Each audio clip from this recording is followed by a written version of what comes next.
welcome our blood viewers to RTD's News English edition. As usual, we bring to you the major and top highlights of tonight.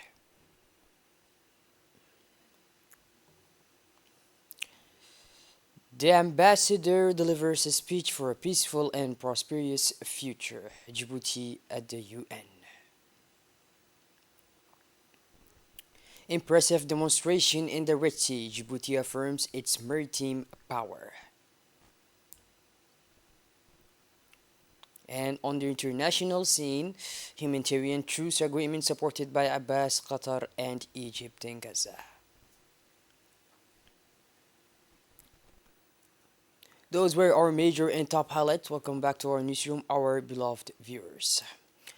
Peace is a condition for development, said Djibouti's representative to the United Nations and ambassador to the United States, Mr. Mohammed Siad Ali, at a Security Council debate on November 20. Let's listen to him.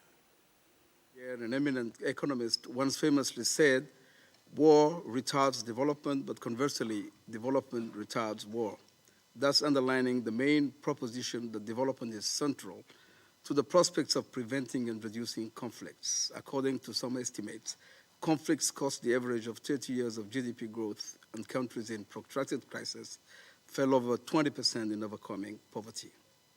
Aside from the obvious cost in the destruction of infrastructure, the loss of lives, massive displacement, the refugee crisis, and shattered societies it generates, its long-term devastating impact on uneducated youth, the so-called lost generation, and as experts note, the complexities created by the militarization of politics are equally significant. We therefore concur with the Secretary General that sustainable development is ultimately the solution to address the multidimensional drivers of violence and insecurity. We support strengthening the Peace-Building Commission and the Peace Fund. They can help implement comprehensive programs that promote inclusive governance, justice, reconciliation, and address the drivers of conflict and violence. They are critical in supporting post-conflict countries, rebuilding institutions, infrastructure, and social services to ensure that development gains are not lost. In this era of polycrisis, to avert the exacerbation of tensions within societies, multilateral development institutions should provide financing at scale to struggling economies in the developing world and take steps to make changes with the ultimate aim of establishing a fairer and more equitable international financial system. We call on all concerned to make a serious, meaningful, and decisive effort to find a systemic solution to the debt crisis. It is a matter of life and death. Maximum support should be lent to vulnerable and fragile countries as they try to capacitate the state and build institutions that are fit for purpose. If we are to build a more peaceful and prosperous world, the Security Council should find solutions to the deepening gridlock that hampers its effectiveness, authority, and legitimacy, with hugely negative implications for peace and security around the world. The Council should monitor and demand the consistent implementation of its resolutions. Too many resolutions are not honored, mediation efforts are undermined, spoilers are unhinged and energized. As a result, too many conflicts are left unresolved and may roar back, new ones emerge, wars of aggression continue. The terrorist threat is metastasizing, and we face an epidemic of coups, as the SG put it, on the continent of Africa. Mr. President, UN peacekeeping operations have a proven track record of success. They have saved many lives, but because of the changing nature of conflicts, what is required now, in our view, in many situations, is peace enforcement operations. Missions with a robust mandate, financed through assessed contributions, adequately equipped to tackle the multiple challenges of today's hostile environment, mainly because of the threat of terrorism. To conclude, as we are set to embark on negotiations on a new pact for the future, the decisions we make today will determine the future we will collectively build. The Minister of Foreign Affairs and International Cooperation, Mr. Mahmoud Ali Yusuf, and the Saudi Minister of Transport and Logistics, Engineer Saleh bin Nasser Al Jasser, chaired this meeting of the Saudi Djiboutian Business Council on Monday as part of the fifth session of the two countries' joint committee. The opening ceremony of the meeting held at the Kempinski Hotel was attended by the Minister of Transport and Infrastructure, Mr. Hassan Ahmed Ibrahim, the Minister of Trade and Tourism, Mr. Mohammed Warsa Madire, as well as the Minister of Agriculture and Livestock, Mr. Mohammed Ahmed Awale, and the President of the Chamber of Commerce, Mr. Yusuf Musa Dawale. The President of the Ports and Free Zone Authority, Mr. Obakar Umar Hadi, the Ambassador of the Republic of Djibouti to the Kingdom of Saudi Arabia, Mr. Diauddin Said Ba Makramah, the Ambassador of the Custodian of the two Holy Mosques to Djibouti, Mr. Faisal bin Sultan Al Qabani, as well as senior officials and dozens of businessmen from the two broadly countries also attended the meeting. During the meeting, several topics of common interest were discussed, including frontier relations and joint cooperation between Djibouti and Saudi Arabia, as well as ways and means of strengthening trade and economic exchange between the two countries. At the close of the Joint Ministerial Commission, the two parties signed a memorandum of understanding in the fields of animal resources, logistics, services, and exchange of information between the two information agencies.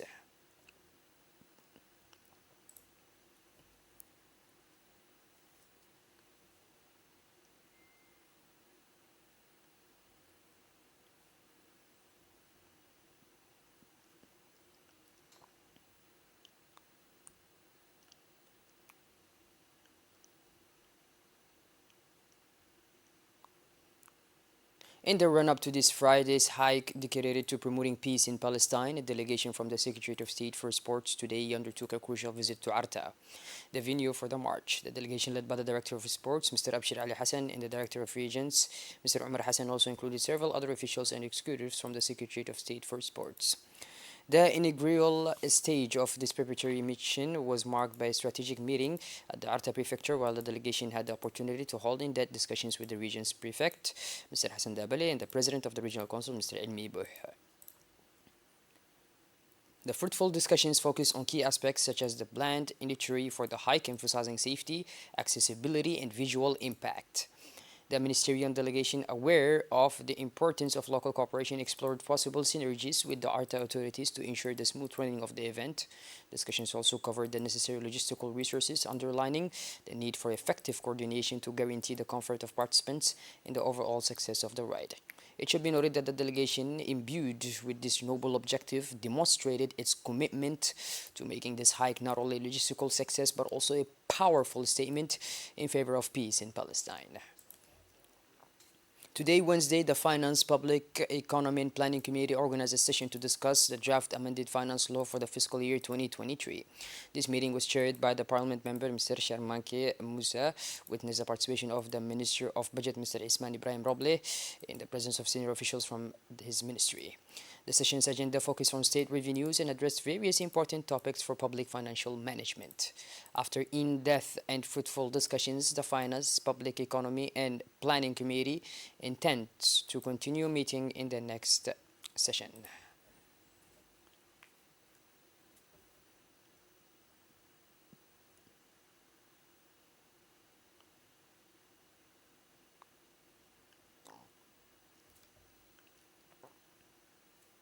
The Chief of the Armed Forces General Staff Lieutenant General Zakaria Sheikh Ibrahim paid a visit to the Navy's port of call this morning, welcomed by the Commander of the French Navy, Colonel Ahmed Daher Jama, and the Commander of the Coast Guard, Colonel Wais Omar Boghore. Carefully constituted troop of honor was deployed to welcome the Semga during his visit to the Navy port of call.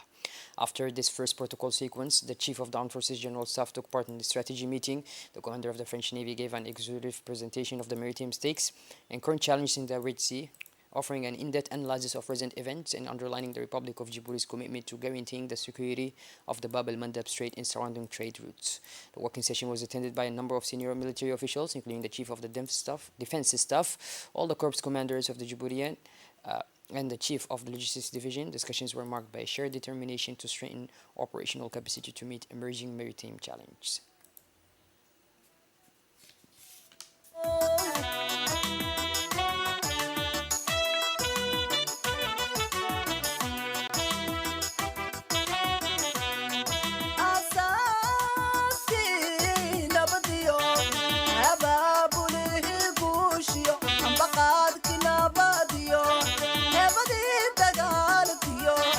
Indihina tagay mo tagay askariyo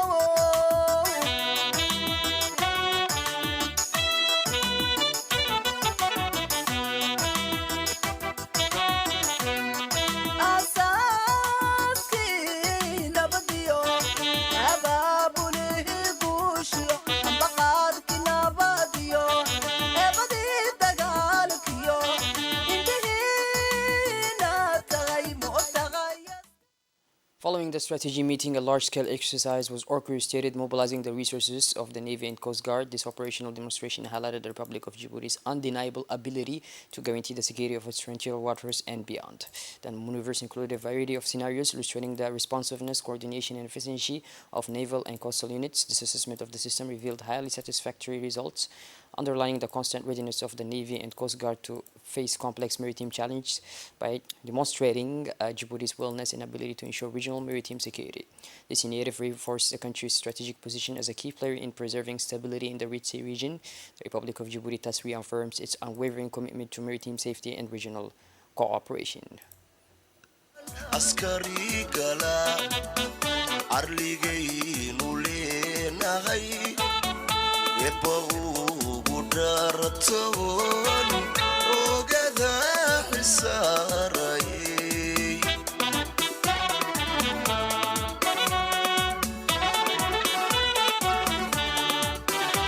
arlagu gam'aanahay tiir la irkadaanahay adiga khadamtaanahay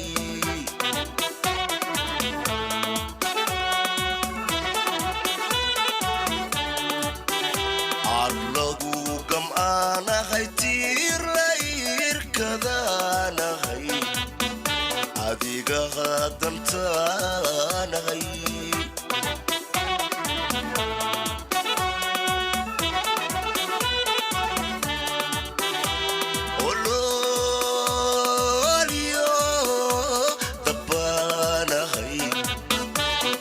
iyo colabaanahay adin laga baqaanahay sef laba aflaanahay gesi aaminaanahay indhihii dalkaanahay.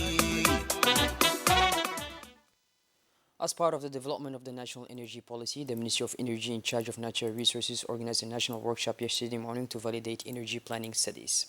Following the July 20 launch of the country's strategic energy planning by the Ministry of Energy, the Ministry's engineers, supported by the expertise of the international agency, developed 3 energy planning studies.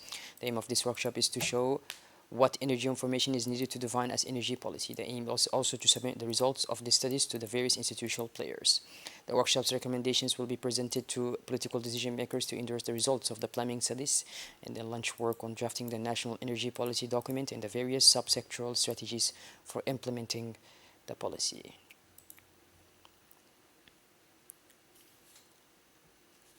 The Minister of Communication in charge of Posts and Telecommunications, Mr. Radwan Abdullahi Bahdon, has been in Dubai, United Arab Emirates, since Monday, November 20, to take part in the 36th World Radio Communication Conference. The World Radio Communication Conference is organized every 3 or 4 years by the International Telecommunications Union to review and update the radio regulations, the international treaty government, the use of the spectrum in the orbits of geostationary and non-geostationary satellites. The radio regulations ensure that the use of the radio frequency spectrum is rational, equitable, and efficient. The Minister also took the opportunity to explain Djibouti's ICT development policy. To this end, he presented the vision of the President of the Republic, His Excellency Mr. Ismail Omar Guelleh, to make our country the most attractive digital hub in East Africa by 2030.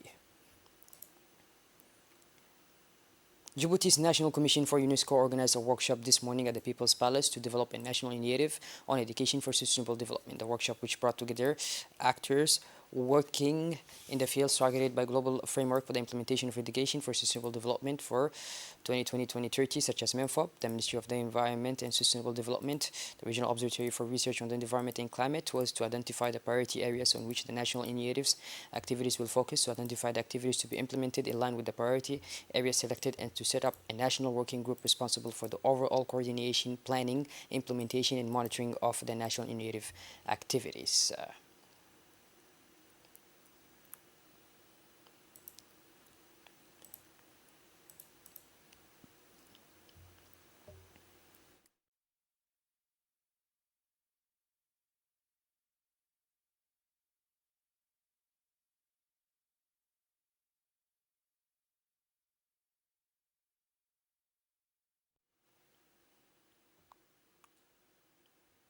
Under the leadership of the Secretary General of the Ministry of Labor, Mr. Abdullah Ali Muhammad, the Director General of the MPH, Mr. Dua Ali Saeed Mahmoud, and the Director General of the Enap, Mr. Sharmanki Idris, a ceremony was held this morning to award certificates to AMPH employees.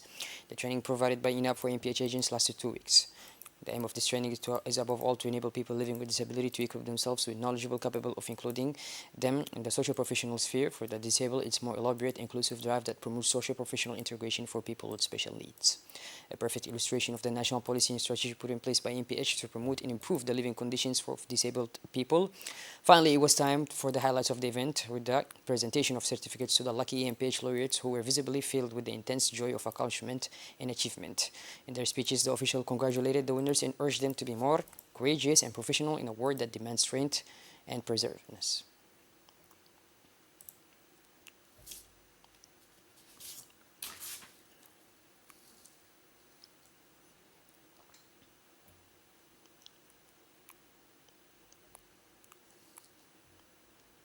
And moving to Hayu Oboch, where to respond to the appeal to raise funds of our Palestinian brothers and sisters. This outpouring of generosity is in response to the appeal for solidarity launched by the President of the Republic, His Excellency Mr. Ismail Omar Guelleh, in favor of the Palestinians in Gaza.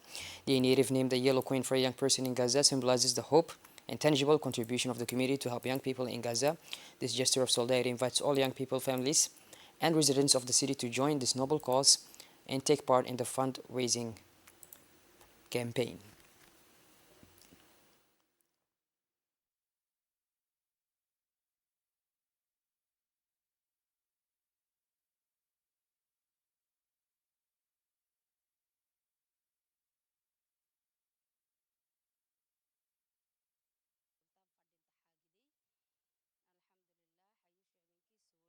Shifting gears towards the international scene now, Palestinian President Mahmoud Abbas on Wednesday welcomed the humanitarian truce agreement in the Gaza Strip, appreciating the Qatari-Egyptian efforts to achieve it. The Secretary of the Palestinian Liberation Organization Executive Committee, Mr. Hussein al-Sheikh, said in a statement that President Mahmoud Abbas welcomes the humanitarian truce agreement and the efforts made in the direction by Qatar and Egypt. Well, but these are blood viewers. We finally conclude this edition. Thank you for being with us and make sure to tune in later for more. Have a wonderful evening. Take care.